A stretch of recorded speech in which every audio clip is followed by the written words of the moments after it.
తాగేది నీరే. అందరిపై ప్రసరించే ఎండ, అన్నిటినీ తాకుతూ ప్రవహించే గాలి అన్నీ వేర్వేరుగా ఒక్కొక్కటి ఒక్కోలా అందవు, సమానంగానే లభిస్తాయన్నాడు అన్నమాచార్యుడు. ఏనుగైనా సునకమైనా ఆ ఎండలోనే నడవాలి. నదిలో మనం తాగిన ఆ నీటిని అంతకంటే ముందు ఎగువన ఎవరో తాగి ఎంగిలి చేసే ఉంటారు కదా. అది మనిషి కావచ్చు, జంతువు కావచ్చు. చెట్లు, ఔషధాలు, రాళ్లను ఒరుసుకుంటూ వచ్చిన నీరే ఇప్పుడు మన దాహాన్ని తీర్చింది.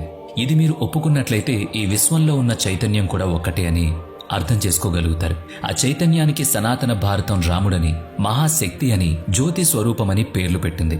ఏ ఒక్క మార్గానికో మనిషిని పరిమితం చేసి అతని ఆలోచనల్ని బందీ చేయకుండా యథేచ్ఛగా, స్వచ్ఛంగా పరమాత్మను తనకు నచ్చిన సాకార, నిరాకార రూపంలో ఆరాధించే స్వేచ్ఛను ఇచ్చింది. అయితే ఇందులో విచ్చలవిడితనం లేదు, స్వతంత్రత ఉంది. ఆ స్వతంత్రతను సక్రమంగా అనుభూతి చెందేందుకు కొన్ని సూత్రాలను ఏర్పాటు చేసింది. స్వేచ్ఛను ఎలా పొందాలో, స్వాతంత్రాన్ని ఎలా ఆస్వాదించాలో చెప్పేందుకు నియమాలు కూడా ఉండాలి కదా. అవే సాధనా మార్గాలు, అంతేకాని అవి కట్టుతాళ్లు కావు. కనుకనే సనాతన ధర్మ మార్గం బోధించిన రాముడు అంటే దేవుడు శాశ్వతమైనవాడు, సర్వత్రా ఉన్నవాడు, అంతటా విస్తరించినవాడు, సుగుణుడుగా ఉంటూనే నిర్గుణుడుగా ఉండగలిగినవాడు. వ్యక్తం అవుతాడు, అదృశ్యము అవుతాడు, ఆకారము నిరాకారము కూడా అవుతాడు. ఇదిగో ఇలా ఉంటానంటూ అస్తిత్వం చూపిస్తాడు. మళ్లీ తానే అనంతరూప ప్రకృతిని అంటూ వెల్లడి అవుతూ ఉంటాడు. అలాంటి చైతన్య శక్తి మనిషిగా కూడా అవతరిస్తాడు కదా. ఎండా దేవుడే, గాలి దేవుడే, నీరు దేవుడే, నిప్పు దేవుడే, పురుగు, పక్షి, జంతువు, చెట్టు, పుట్ట, మట్టి, మనిషి కూడా దేవుడే. అసలు ఒక్క దేవుడు లేడేమిటనే వారికి దేవుడు ఆత్మస్వరూపుడు, మీలోనూ ఉన్నాడు దర్శించమంటే వాళ్ళు ఎగతాళి చెయ్యొచ్చు. రాముడు, కృష్ణుడు, బ్రహ్మ, విష్ణువు, మహేశ్వరులు ఒకే పరమాత్మ తత్వానికి వివిధ రూపాలలో సమాధానమిస్తే వాళ్ళు సంతృప్తి పడిపోవచ్చు.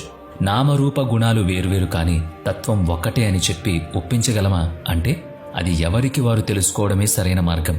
ఆహారం, దుస్తులు అమర్చి పెడతారు, అయితే తిని ధరించవలసింది ఎవరికి వాళ్లే. అనుకూలంగా లేకపోతే ఎలా కావాలో అలా మలుచుకోవాలి, అంటే దారి చూపబడుతుంది. ఆ దారిలో అనువుగా ప్రయాణించడం మాత్రం వ్యక్తి ఏర్పాటు చేసుకోవాలి.